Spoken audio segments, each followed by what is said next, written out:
Terima kasih pemirsa, Anda masih bersama kami di program Update Siang SBU TV dan saat ini kita sudah memasuki di segmen Laporin Aja.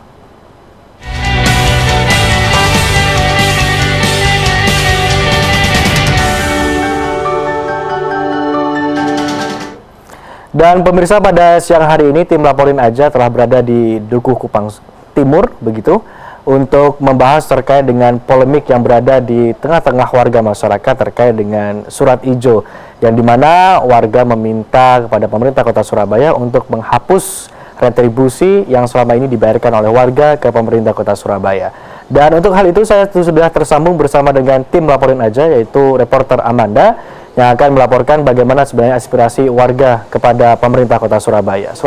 Selamat siang Amanda. Halo, selamat siang rekan Badi. Baik, silakan laporan Anda, Amanda. Oke, baik, terima kasih rekan Badi dan pemirsa. Di segmen Laporin Aja kita kali ini, seperti yang sudah disampaikan oleh rekan Badi, bahwa memang permasalahan atau polemik surat ijo ini semakin memanas pemirsa. Dan kalau kita misalkan sambil berjalan saja ya, bahwa memang ketika kita berbicara mengenai surat ijo, ada 1.200 hektar luas lahan di Kota Surabaya secara keseluruhan yang masih berstatus surat ijo dan tersebar di 26 kecamatan. Nah, seperti yang berada di kawasan Dukuh Kupang Timur ini pemirsa, dan dapat Anda saksikan sendiri di wilayah ini pun juga sudah menjadi kawasan pemukiman dengan bangunan-bangunan yang permanen, di mana secara garis besarnya ya di wilayah Dukuh Kupang ini ternyata masih berstatus surat ijo.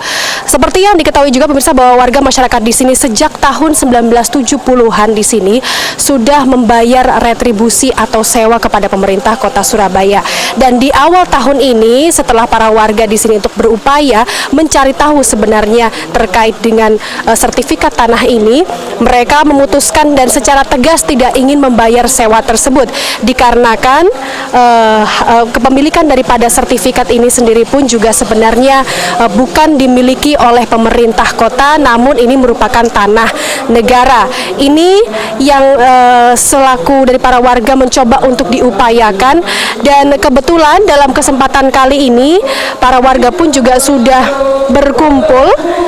Namun sebelumnya kita akan menunjukkan kepada Anda spanduk-spanduk yang sudah dibeberkan oleh para warga di sini. Dapat Anda saksikan sendiri pemirsa, yang pertama ini, stop warga pemegang surat ijo Surabaya bertekad tidak membayar retribusi atau sewa tanah kepada Pemkot Surabaya.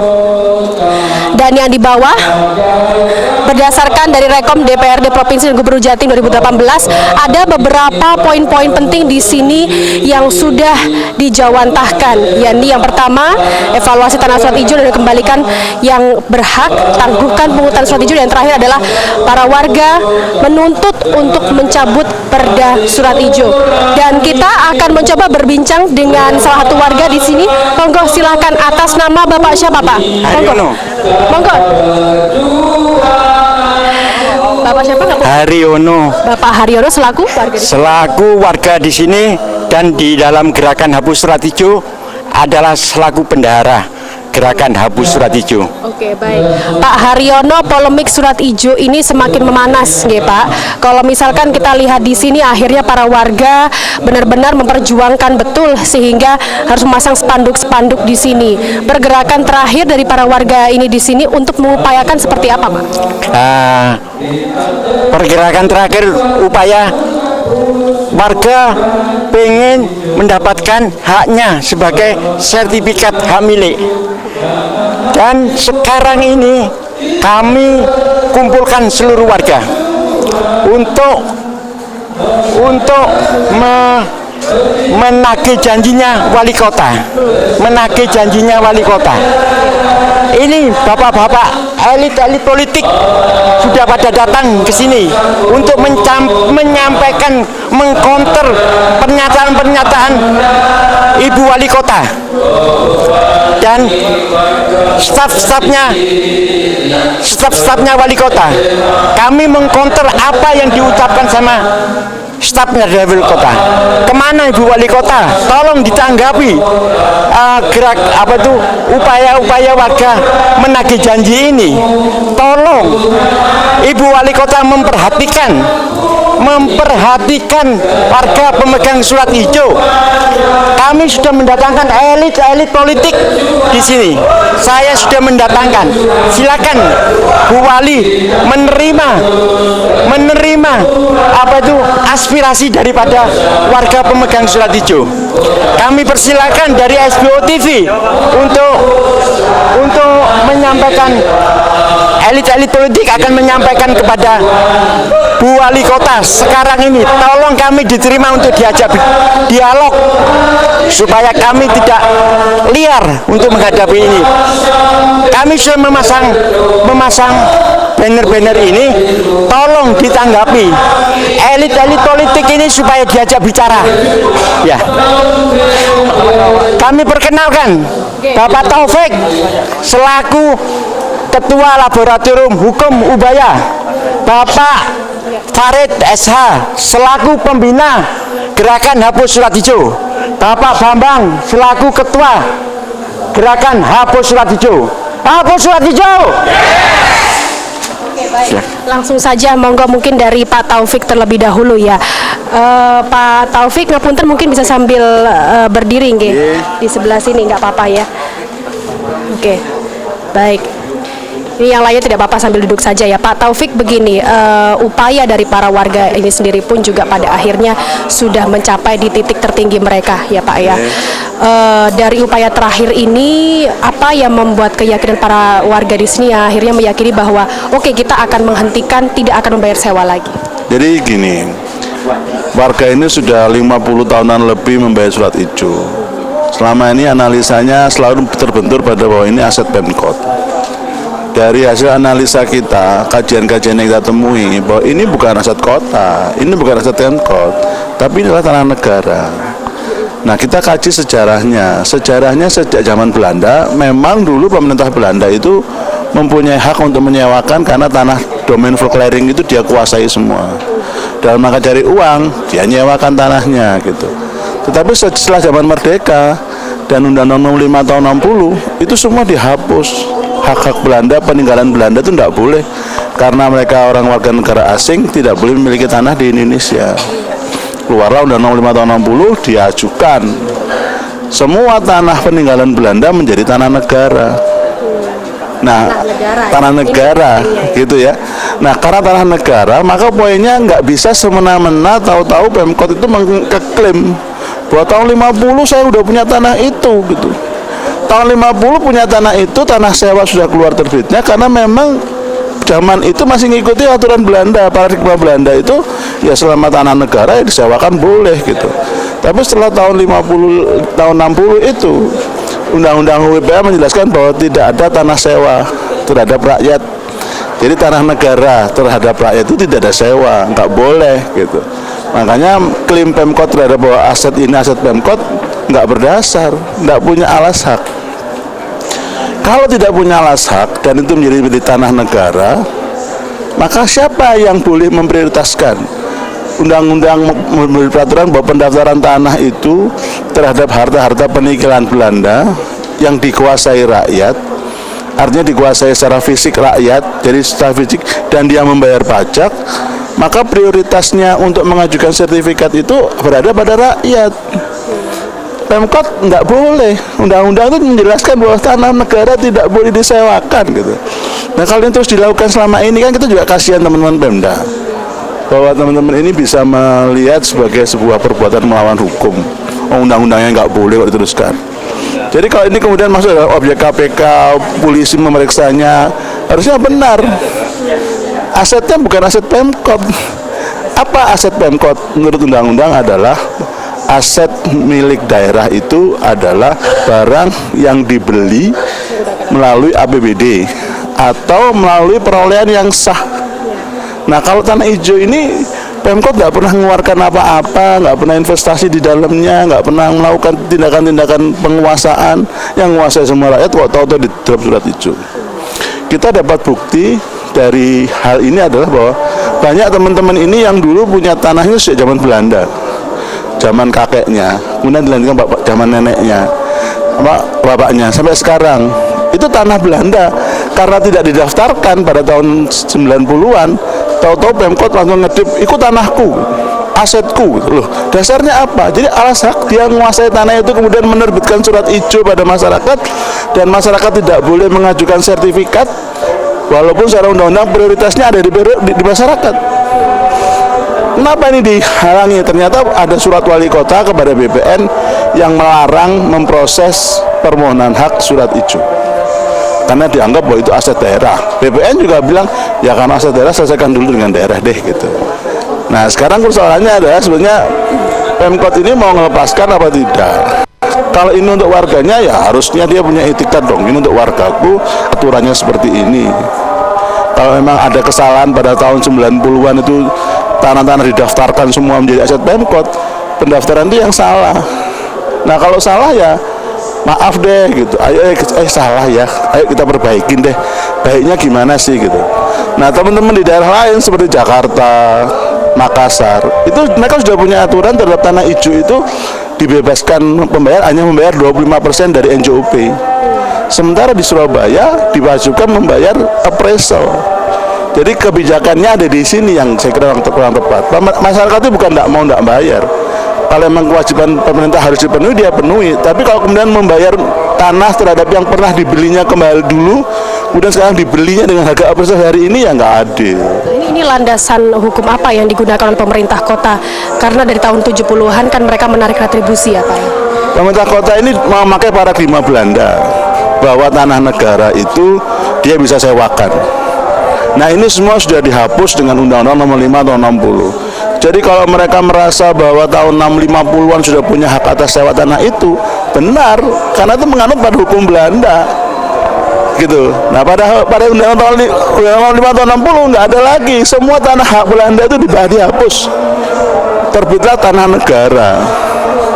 Nah tanah negara itu siapa yang ngatur? Di Undang-Undang Pendaftaran Tanah disebutkan masyarakat yang menguasai tanah peninggalan Belanda diprioritaskan untuk mengajukan hak permohonan hak.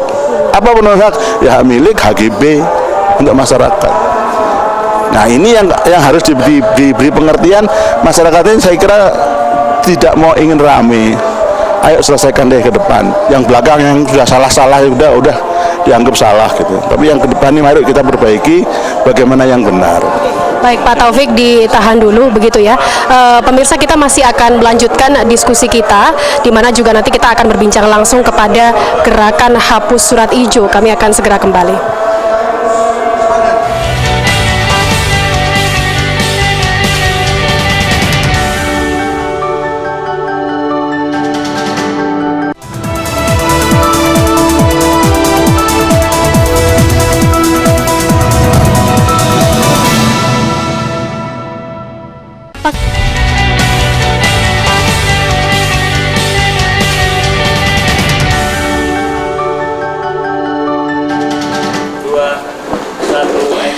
Ada kembali bersama kami pemirsa dalam program Laporin Aja, dan tentunya kita masih akan mengangkat terkait dengan polemik surat ijo, terutama kami pun juga masih akan berbincang langsung bersama dengan para warga yang ada di Dukuh Kupang Timur.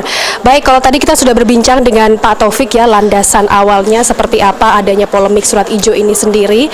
Tentunya kami pun juga berkesempatan akan berbincang langsung dengan Pak Farid dan juga Pak Bambang di sini sebagai gerakan hapus surat ijo. Pertama-tama mungkin saya boleh berbincang dulu dengan Pak Farid. Pak Farid, pertama-tama hingga pada akhirnya jenengan ini membentuk gerakan hapus surat ijo seperti apa? Iya, sadar akan hak dan kewajiban warga negara Republik Indonesia, dan setiap warga negara Indonesia adalah berhak untuk memperoleh hak atas tanah di Indonesia. Maka kami melihat ada sesuatu yang perlu diluruskan. Saya boleh melengkapi apa yang disampaikan oleh Pak Taufik, bahwasanya polisi wali kota, pemerintah daerah Surabaya dalam mengelola pertanahan tidak sepenuhnya salah, tapi juga tidak sepenuhnya benar. Mengapa saya katakan demikian? Yang tidak salah yang mana? Apabila Pemda ini mengelola tanah miliknya sendiri, tanah yang dikuasai secara de facto, secara de jure, aspek legalnya semua terdukung. Apakah ada? Ada. Yang mana itu yang menurut kami ya, kajian-kajian yang kita lakukan bersama-sama, yang pertama adalah tanah warisan Khaminta.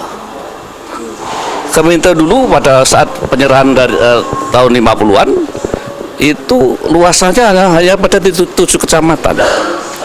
Sekarang menjadi 31 kecamatan. Satu.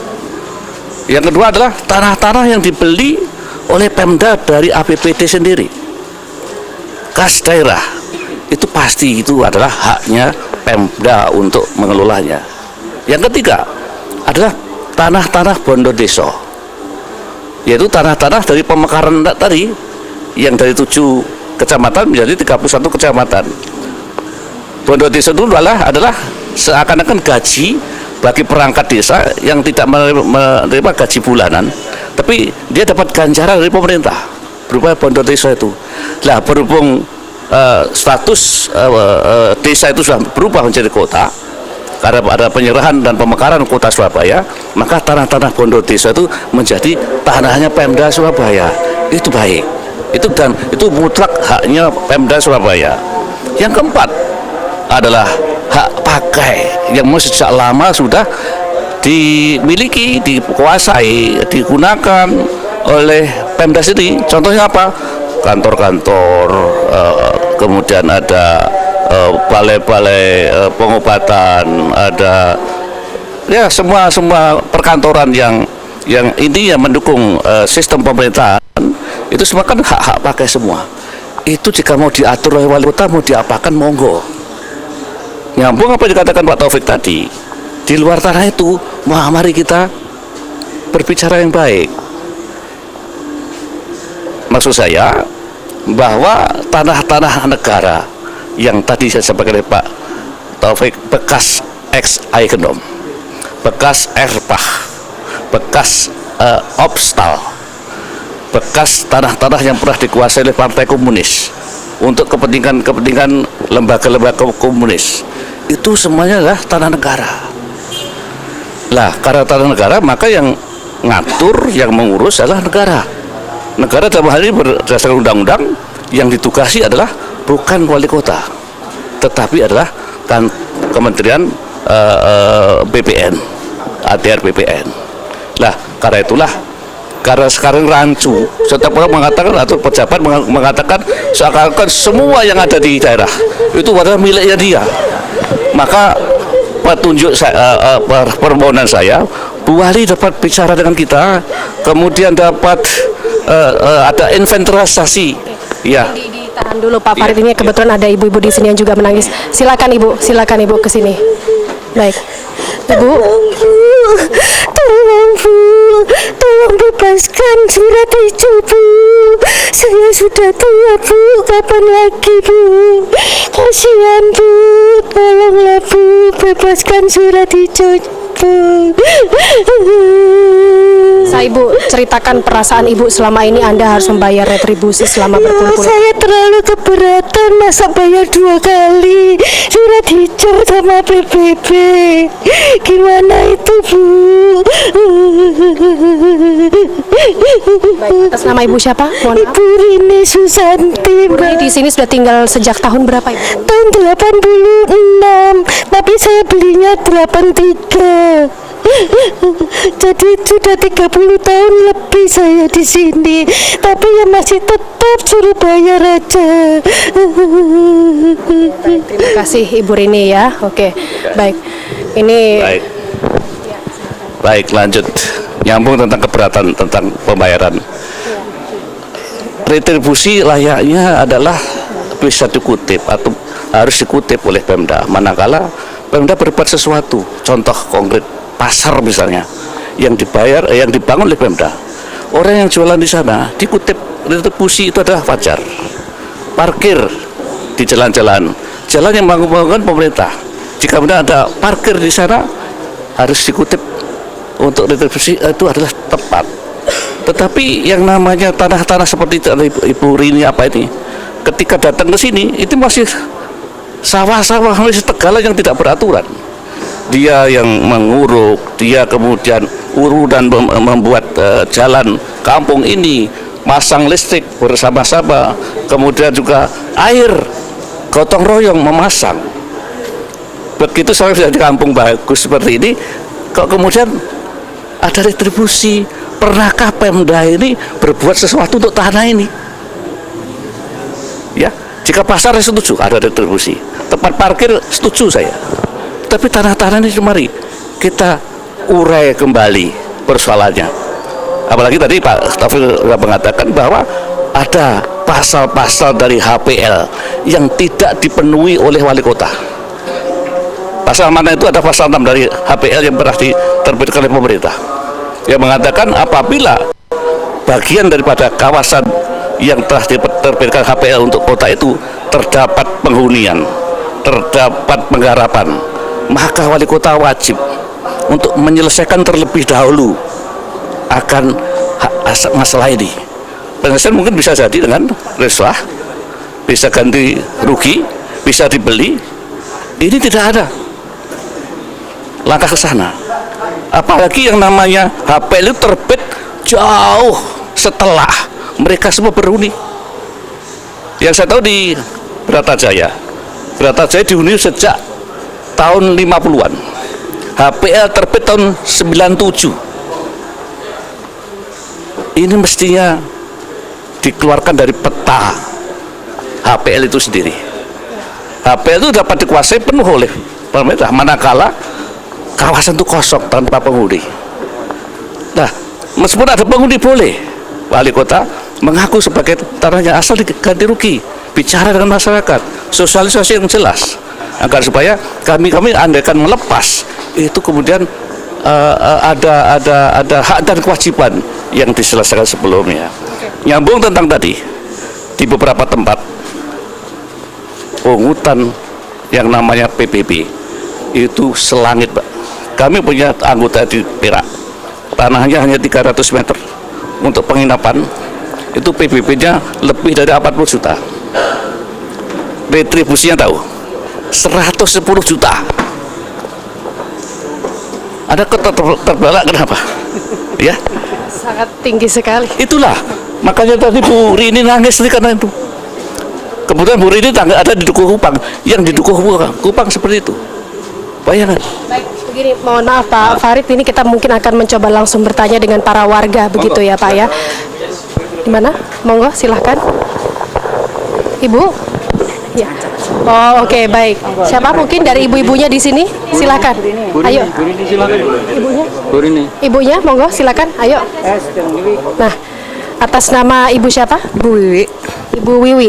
Ibu Wiwi, tadi saya sempat mendengarkan langsung dari Pak Farid betapa fantastisnya harga yang harus dibayar oleh warga, terutama untuk membayar PBB dan retribusi. Ya, mungkin bisa sedikit diceritakan mekanisme ketika Anda membayar itu berapa tahun sekali dan nominalnya sendiri untuk Ibu Wiwi sendiri berapa? Ya, terima kasih. Saya bermukil di Jalan Pucang Hadi. Jadi wilayah saya adalah RW 1, RT 4 di Pucang. Saya membayar retribusi itu double, Mbak. Jadi sewa tanah dan PBB. Untuk sewa tanah saya 5 tahun itu kena sekitar 4,5 juta. Kemudian untuk peruntukannya saya menjadi fasum, dari pemukiman menjadi fasum. Yang kedua saya PBB. PBB saya kena lebih mahal daripada retribusi. Sampai berapa itu? Sekitar 5 jutaan. 5 juta. Ya.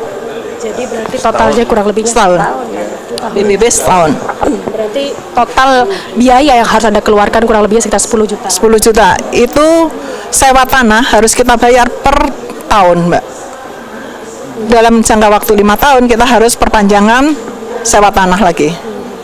Tadi Ibu Wi sempat mengatakan terkait dengan keperuntukan tanahnya Ibu dari pemukiman menjadi fasum. Itu yang dimaksudkan seperti apa? Di dalam surat hijau itu ada peruntukan-peruntukan. Lingkungan saya itu sudah menjadi perumahan. Hanya satu rumah saya yang menjadi fasum, berubah menjadi fasum. Ada alasan tidak dari pemerintah kota kok? Tidak ada alasan sama sekali. Oke, nanti mungkin akan kita coba bicarakan dengan Pak Taufik ya, Pak Taufik ya, untuk membedah terkait dengan hal ini. Terima kasih Ibu Wiwi. Monggo silakan, atas nama Ibu siapa? Ibu Sri. Ibu Sri. Baik. Ibu Sri, tadi saya sempat melihat jenengan cukup sensitif ya mendengar pernyataan dari Ibu Rini. Kalau dari Ibu Siti sendiri selama ini untuk retribusi berapa Ibu? Saya PBB mana sekitar 500. Terus untuk pajak tahunannya itu sekitar 800. Nanti 5 tahun masih kena lagi sekitar 2 juta berapa gitu. Bisa Ibu ceritakan perasaan Ibu selama ini yang harus banting tulang betul begitu ya untuk membayar itu bagaimana? Rasanya berat sekali lah.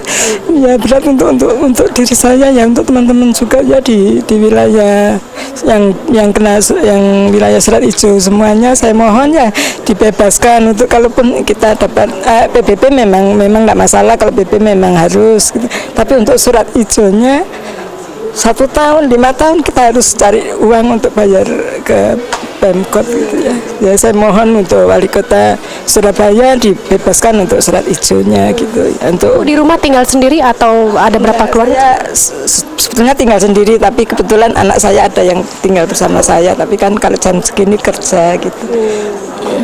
Ya. Dan dari anak-anak Ibu sendiri mengetahui panjenengan harus membayar atau bagaimana itu gimana? Ada tidak upaya dari keluarga ini untuk benar-benar mengumpulkan uang karena keberatan ya? Ya keberatan lah, dia kan bukan yang punya rumah itu kan, yang punya rumah atas nama saya. Memang nantinya juga ke anak-anak, tapi kan untuk sementara ini kita bayarnya kan juga nggak membebankan anak-anak kita, kan cuman pas-pasan gitu loh untuk biaya sekolah anak-anaknya juga gitu ya. Terakhir Ibu Siti, mungkin harapannya jenengan seperti apa?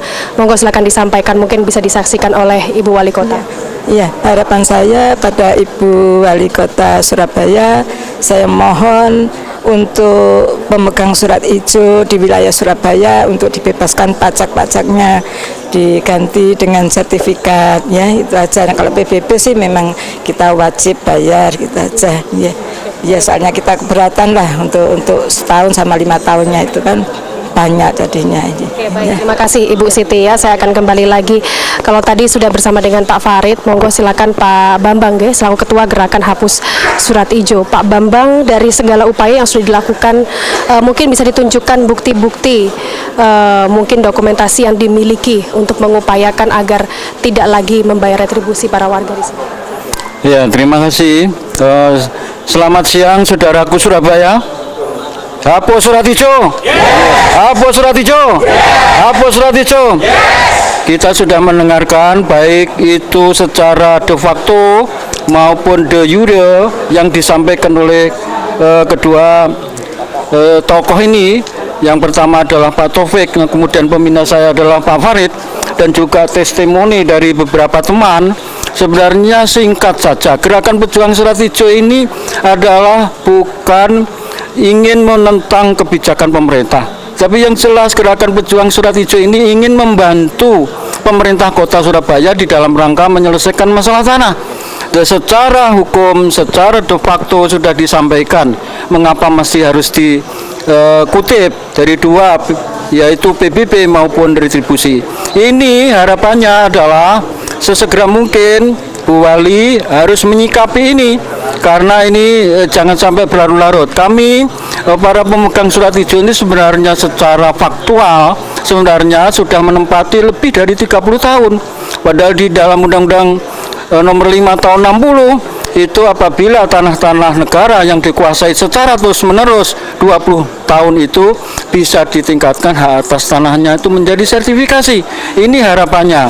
Oleh karena itu saya berpesan kepada saudara-saudara saya pejuang surat hijau, tenanglah dan bersabarlah. Kami bersama-sama Pak Taufik dan juga Pak Farid dan dibantu oleh beberapa teman-teman yang lain berusaha untuk segera menyelesaikan persoalan ini, karena kami sudah ke Jakarta menemui Pak Sekjen Kementerian Agraria, dan di sana dihadirkan 3 dirjen, juga hadir dalam kesempatan itu adalah DPR RI Komisi 2 yang mengatakan di forum itu akan dilakukan inventarisasi ulang, dan ini oleh karena itu nanti akan kita jemput.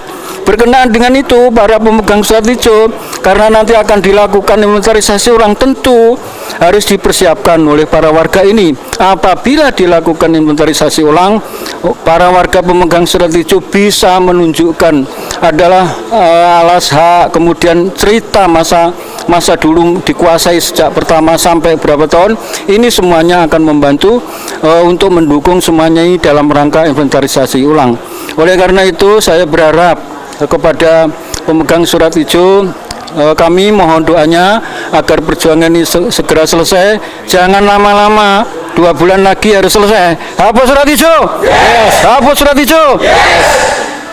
Oke, baik, terima kasih Pak Bambang. Kita masih akan jeda terlebih dahulu. Kita masih ada satu segmen lagi pemirsa. Kami akan segera kembali ke hadapan Anda.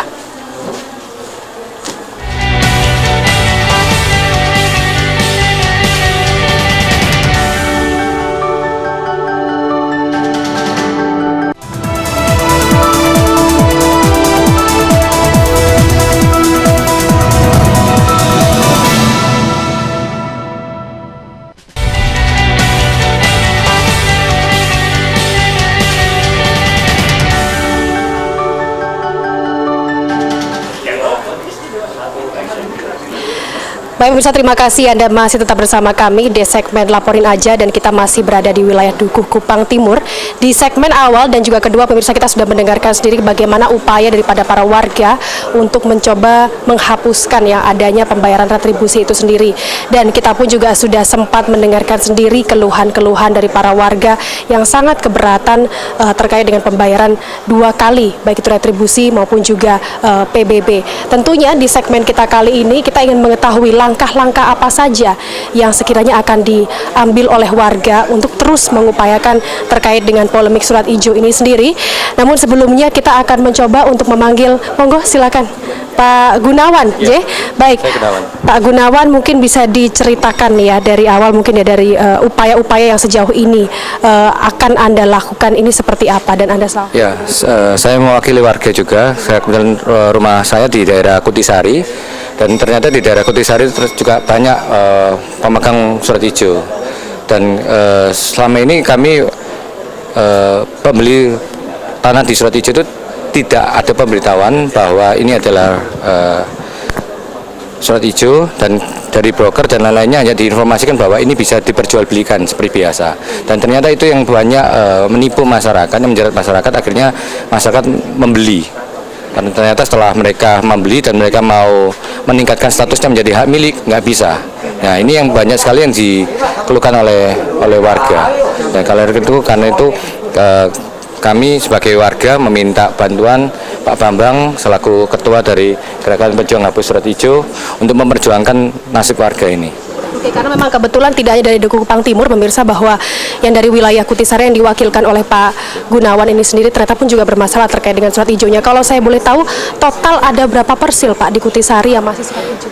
Mungkin sekitar 100 rumah lebih. 100 rumah? Ya. Dan sampai dengan sejauh ini warga yang ada di Kutisari sendiri seperti apa? Ya, saat ini kan karena ada simpang siur ya, yang waktu itu ada yang mengatakan bahwa kalau yang di bawah 250 meter persegi bisa dibeli dengan harga pasaran. Itu yang akhirnya dikeluhkan oleh warga, karena harga sekarang dengan harga dulu waktu mereka beli berbeda. Jadi sekali lagi warga tidak dapat gratisan, warga membeli. Dan sekarang ini mereka harus dibebankan lagi dengan harga pasaran sekarang. Otomatis yang harga sekarang pun juga akan sangat berbeda dengan harga pada zaman dulu. Itu yang pertama. Kemudian kedua, setelah dibeli, status tanahnya tersebut menjadi apa? Apakah hak milik ataukah HGB? Itu kan menjadi pertanyaan bagi warga. Oleh karena itu kami juga meminta kepastian hukum atas status dari tanah-tanah yang dimiliki oleh warga ini. Sekian. Anda sendiri membayar retribusi itu sampai berapa Pak? Kalau PBB-nya, setiap PBB ya, kalau saya berbicara PBB itu sekitar 2,5 saat ini, 2,5 juta per tahun. Kalau retribusi kami langsung untuk rumah yang saya tempati langsung 20 tahun itu sekitar saat ini sekitar 100-an. Oke, baik, terima kasih Pak Gunawan ya. Saya akan beralih kembali. Silahkan Ibu Farah terlebih dahulu ya. Ibu Farah di sebelah sini boleh.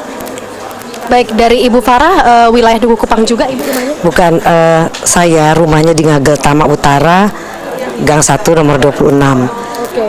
Saya memang termasuk wilayah surat hijau, dan saya termasuk orang yang tidak mau membayar. Karena saya melihat di sini ada ketidakadilan. Persis di belakang rumah saya di Jalan Raya Ngagel itu ada beberapa rumah yang sudah sertifikat. Dan yang kapan itu saya juga ke daerah Kalibokor, itu ada 1 RW itu semuanya yang di dekat sampai ke rel di Pucang itu semua sertifikat.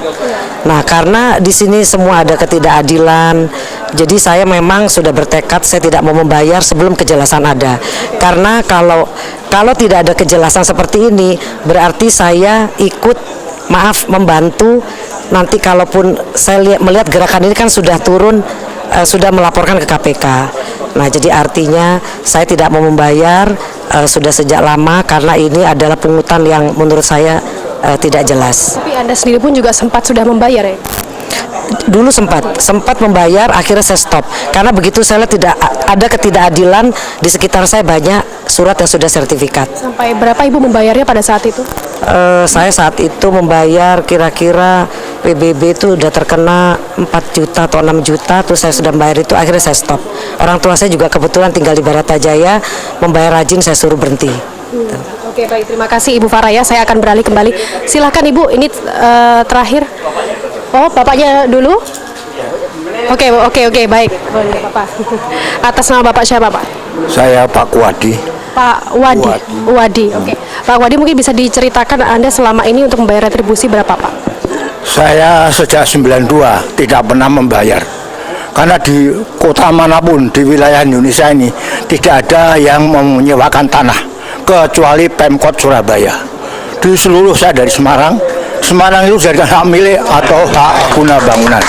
Tanah ini sumbernya adalah Undang-Undang Pokok Agraria nomor 5 tahun 60 disingkat UPA.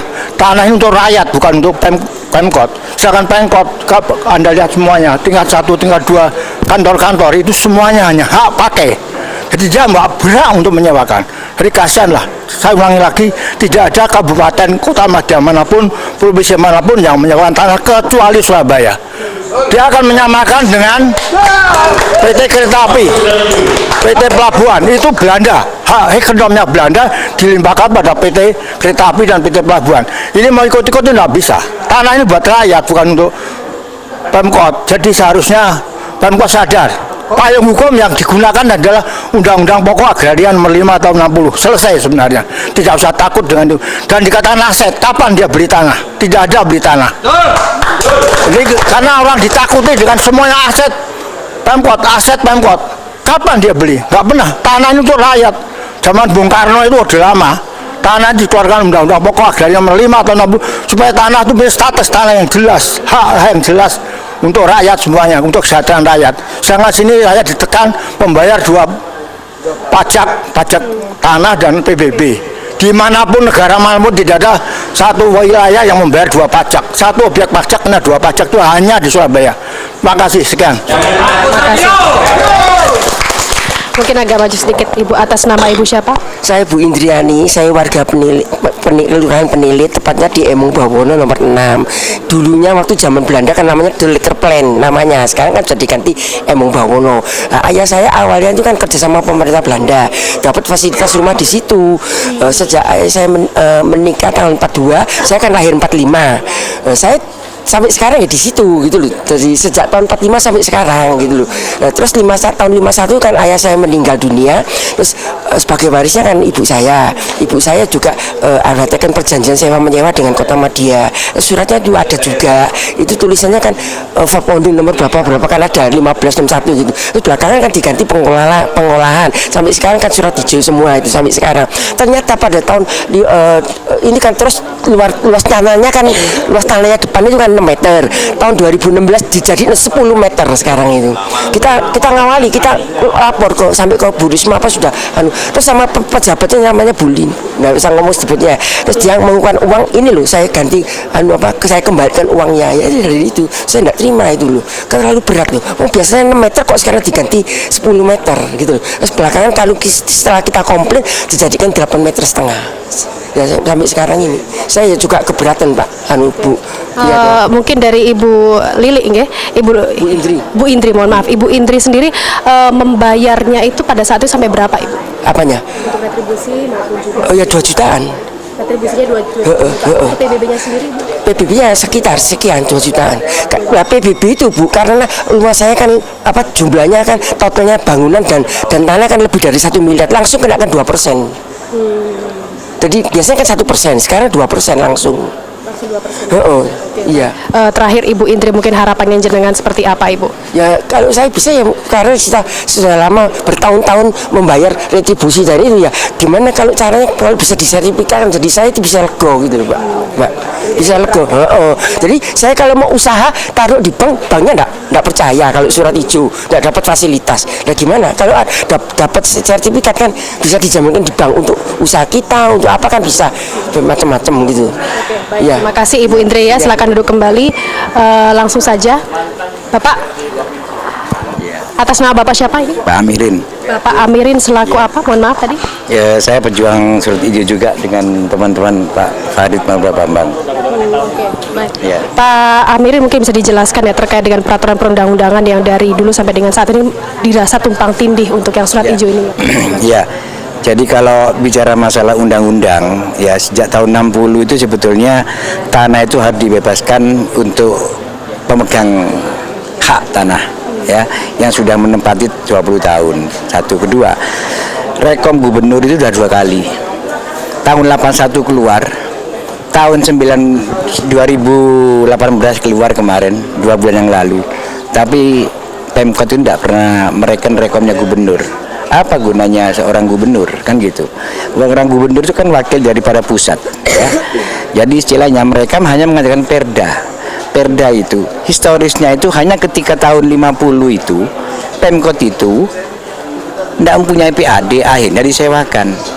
Nah, kalau bicara undang-undang agraria, seharusnya selama orang menempati tanah itu selama 20 tahun sudah punya hak untuk mengajukan kepemilikan atas tanah itu.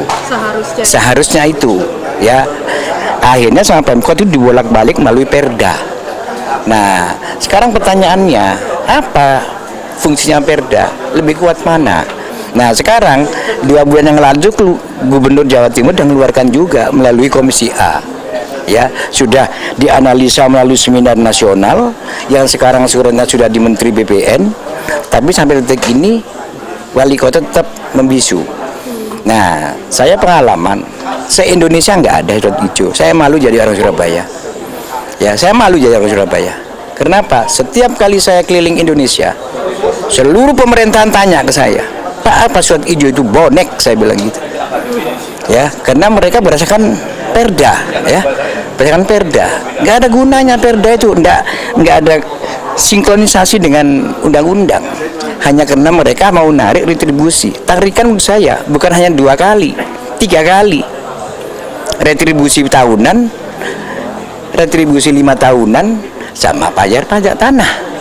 Ya, jadi wali kota itu sebetulnya menarik retribusi itu, ini bodong. Bodong ini, tarikan ini bisa di KPK-kan kalau sekarang, kan gitu kan. Nah, jadi itu bodong. Ya. Sudah bodong, bonek lagi. Sudah bodong, bonek lagi. Ya lu betul. Saya keliling Indonesia itu semua tanya. Zaman saya waktu dinas, ya. Apa surat hijau itu? Bonek, saya bilang gitu. Itulah Surabaya. Malu saya jadi orang Surabaya. Pak Amirin sendiri untuk status rumahnya sendiri juga surat hijau ya Pak? Surat hijau saya. Saya sudah hampir 30 tahun. Tadi Anda pun juga menjelaskan ada 3 jenis pembayaran yang harus Anda lakukan. Secara total sampai berapa itu Pak? Ya kalau total tiap tahun ya sama PBB ya kurang lebih ya hampir 2 juta. Nanti belum 5 tahunnya. Yang 5 tahunnya sampai berapa? Yang 5 tahun itu kurang lebih ya hampir 3-4 juta. Ya. Lah uang ini kemana? Lah dulu ada istilah DPRD itu japung, makanya dibagi-bagi uangnya sama Pemkot. Ya, dibuat jasa pungut. Makanya anggota DPR-nya ketika diajak hearing Pemkot bilangnya saya baru jadi kemarin Pak, 10 tahun yang lalu. Ya kalau bicara orang baru jadi DPR sekarang nggak tahu historis tanah mau bicara apa sama kita. Kan itu masalahnya, memalukan soal Surabaya ini. Nah, ya teman-teman pejuang ini sudah ketemu KPK, ya. Cuma memang KPK sementara ini mau mengadakan pencegahan terhadap penarikan itu. Kalau tidak orang saat Kota Madia ini dipenjarakan semua itu. Tuntutan kita itu. Masalahnya apa? Narik bodong. Ya. Gimana Pemkot tidak punya bukti kepemilikan? Kok boleh dibeli orang lain tanahnya? Ya. Yes. Nah, ya toh. Baik, terima kasih Pak Amirin. Saya akan kembali lagi kepada Pak Taufik. Ya, Mbak. Monggo silakan. Pak Iya. Taufik di situ aja tidak apa-apa. Pak Taufik, tadi kita sudah mendengarkan langsung dari segmen 1, kedua dan memasuki di segmen ketiga kita kali ini. Oke. Kita dengar. Oke, baik, terima kasih, sangat semangat sekali ya. Oke, Pak Taufik, tadi kita sudah mendengarkan juga keluhan dari para warga sendiri ya. Kira-kira untuk langkah ke depan ini seperti apa ini Pak Taufik? Jadi kan sebagai petugas pemerintah, itu kan mestinya mengayomi rakyatnya. Kami selama ini yang melihat itu adalah warga menyampaikan pendapat mengenai banner aja kita akan lawan, kita akan kena denda, kita akan sanksi, kita akan ini masalahnya kan masalah hukum, malah kita ada itu penghasutan yang mana gitu loh. Nah sekarang kita melihatnya sebetulnya ayolah pemerintah ini dengan rakyatnya menyelesaikan masalah ini secara benar. Bagaimana benar? Apakah iya aset surat ijo itu adalah tanah Pemkot? Tanah itu tanah miliknya Pemkot. Kalau dia pernah membeli, dia pernah memperoleh secara hak secara benar, ya silakan. Warga juga akan pasti bayar sesuai dengan itu ketentuan undang-undangnya. Tapi kalau Pemkot itu tidak pernah membeli, hanya mengambil semua peninggalan Belanda kemudian menjadi haknya dia, teman-teman semua ini Bu mengumpulkan surat, diharapkan dapat surat sertifikat, keluarnya surat ijo. Daerah Kertajaya itu penuh, mereka mengumpulkan berkas, maunya keluarnya surat ijo. Ini kan ada berarti pemerintah melakukan pembohongan terhadap apa yang diinginkan masyarakat, tidak menjelaskan secara benar. Ini bukan salahnya Bu Risma, karena sejak lama sudah berjalan-jalan. Tapi pemerintah Bu Risma ini kan lanjutannya dari pengurus yang lalu, pemerintah yang lalu. Mestinya hari ini dengan situasi seperti ini tadi, ya selesaikan lah gitu. Atau kalau Bu Risma nggak mau menyelesaikan, ya kita minta ke pusat. Pusat cabut itu HPL. Tidak ada HPL untuk itu karena HPL telah melanggar hukum. Menyewakan tanah melanggar hukum. Ya kita minta balikan ke negara yang mengambil sikap terhadap ini untuk membantu rakyat ini gitu. Kalau Bu Risma nggak mau membantu. Jadi kalau Bu Risma nggak mau membantu, negara ngambil keputusan, Pemda Surabaya nggak dapat apa-apa. Baik, terima kasih Pak Taufik. Mungkin saya boleh beralih langsung sebagai penutup juga Pak Farid. Bagaimana upaya Anda untuk betul-betul mengawal dari gerakan hapus surat ijo ini sendiri hingga sampai benar-benar nanti? Baik, semua bahasa, semua perasaan, semua sikap telah ditunjukkan oleh pemegang surat ijo kepada wali kota. Wali kota dan orang yang sangat-sangat cerdas, orang yang telah mengharumkan nama kota dengan berbagai penghargaan nasional dan internasional. Bu Risma telah punya andil besar untuk membangun kota ini dengan kota makin asri, makin apik, semua taman-taman menjadi bagus, kunjungan dalam dan luar negeri makin meningkat. Ada satu kerikil surat ijo yang menjadi ganjalan. Jangan-jangan kerikil ini bisa menjadi sesuatu yang menjadikan yang tidak baik ya. Karena itulah mari kerikilnya diatur untuk mengatur taman ini tadi, ya, supaya menjadi lebih cantik, lebih asri.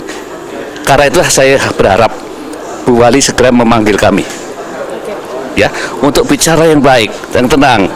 Nggak usah teriak-teriak lah, ya. Teman-teman tadi saya radio teriak, nanti nggak boleh teriak. Ya, jika ketemu Bu Wali kok yang kita ngomong yang bagus-bagus saja lah, yang santun saja lah. Tapi saya juga minta Bu Wali jangan teriak-teriak. Karena Bu Wali teriak, mereka teriak semua. Ya, maka itu mohon dengan hormat Bu Wali melalui kesempatan ini saya mengapil, mengusulkan pada Ibu yang terhormat agar menerima kunjungan kami dengan baik.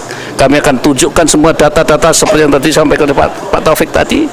Yang intinya jika nanti ada inventarisasi, Bu Wali Kota bersedia untuk membantu kelancaran inventarisasi itu. Terima kasih. Baik, terima kasih Pak Farid, Pak Bambang, dan juga Pak Taufik, dan semua Bapak Ibu sekalian. Dan pemirsa, demikian untuk akhir daripada Laporin Aja kali ini. Tentunya mudah-mudahan dengan adanya permasalahan polemik surat hijau ini sendiri dapat segera terselesaikan secara baik-baik antara pihak pemerintah Kota Surabaya dan juga warga masyarakat Kota Surabaya yang masih memegang surat hijau. Saya Amanda Sulaiman melaporkan, saya kembalikan lagi ke studio rekan Badi. Baik, terima kasih reporter Amanda telah melaporkan secara langsung di segmen Laporin Aja terkait dengan warga yang menolak untuk membayar retribusi dari pemegang atau pemilik lahan dengan surat hijau, dan berharap nantinya bahwa memang pemerintah Kota Surabaya akan mendengarkan keluhan-keluhan mereka dan aspirasi-aspirasi mereka untuk nantinya dapat ditindaklanjuti. Upaya-upaya apa? Apakah memang nantinya akan ada upaya hukum dari warga untuk berkomunikasi dengan pemerintah Kota Surabaya, atau nanti seperti apa, kita masih belum tahu, dan masih akan update informasinya terkait dengan polemik surat hijau yang berada di Surabaya ini. Dan pemirsa, kami masih memiliki informasi menarik lainnya seputar Kota Surabaya dan juga sekitarnya, namun kita harus jeda terlebih dahulu. Update siang akan kembali sesaat lagi.